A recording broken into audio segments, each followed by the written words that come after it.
আমরা সকাল সকাল কোথায় যাচ্ছি পার্ট 3 একদমই মিস করবেন না। পার্ট 2-তে সবাই শুনলাম দাতা মেহবুব শাহের জীবন কাহিনী। চলুন এবার দর্শন করে নেওয়া যাক ওনার মাজার শরীফটাকে।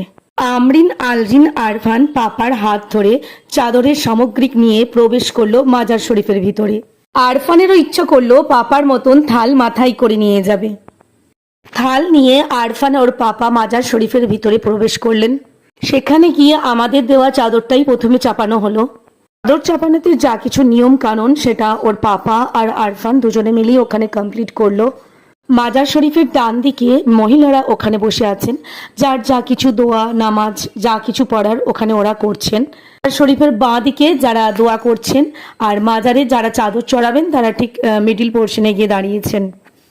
এখানে তেল ও জল পড়া দেওয়া হচ্ছে।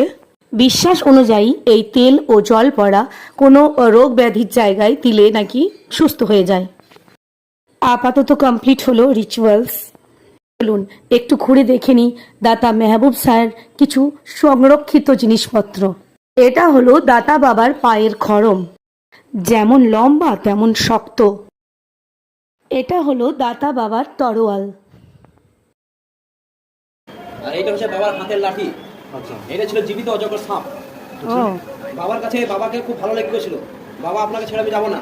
তো বাবা বলছে আমি তো সারা জীবন রাখতে পারবো না, তো হাত দিতে কাঠ হয়ে গেছিল, কাঠ নিয়ে এখন আছে। অনেকে এই সাপের রহস্য জানতে চান, শুনে নিলেন তো।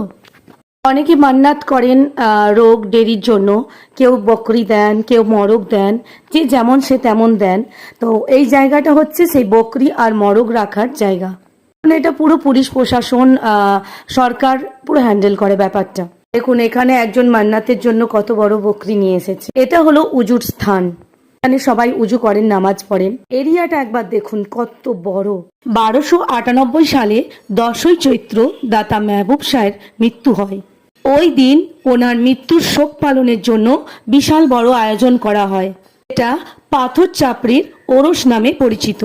বিভিন্ন ধর্মের মানুষ বিভিন্ন জায়গা থেকে এখানে আসেন ওই দিন। বহু লোকের সমাগম হয়।